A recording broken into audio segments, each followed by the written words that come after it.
Am I wrong for being vocal about how unhappy I was about being taken to Africa for vacation? I, 18-year-old male, just graduated high school and need some perspective on whether I was out of line here. For months leading up to summer break, my parents had been planning a month-long trip to African country where they were born and where I was born too. Although I moved to the US when I was 4 and don't remember much of it.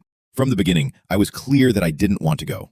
My reasoning was that I'd worked really hard all year juggling AP classes, dual enrollment college courses, and a 30-hour/week software engineering internship, and I wanted to spend my last high school summer on my own terms due to it having sentimental value to me.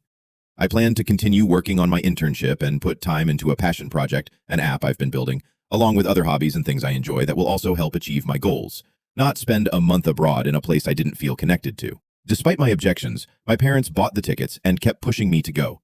I only agreed after my dad said he wanted me to meet his sister, who'd had a stroke, and visit his father's grave, neither of which ended up happening. We also agreed that I'd leave after 2 weeks instead of staying the full month.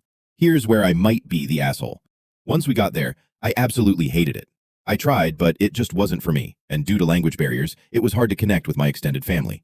I also had some unfortunate mishaps in the form of a stomach bug, my PS4 breaking the only thing I brought to cope being somewhere I didn't want to be, my luggage being lost by the airline, and not being able to shake the resentment of being pressured into a trip I didn't want. At first, I tried to communicate my discomfort and wishes to leave a week earlier.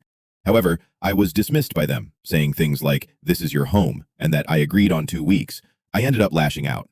I told my parents I didn't like being there, that I wanted to go home early, and even said things like, "There's nothing here for me," which probably stung. The worst part being my extended family that I had just met, knowing about my unhappiness after my mom leaked it. While venting to my girlfriend, she told me she felt bad for my parents, that they were probably really excited to share this trip with me and must have been hurt by my attitude.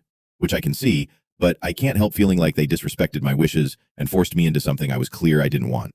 Because even though I said no, it didn't feel like it was an option. Honestly, I felt a bit betrayed by my girlfriend, but her challenging me made me want to look for more perspectives to see if I'm missing something. So, am I wrong for being so vocal about not wanting to be there and for expressing how unhappy I was during the trip?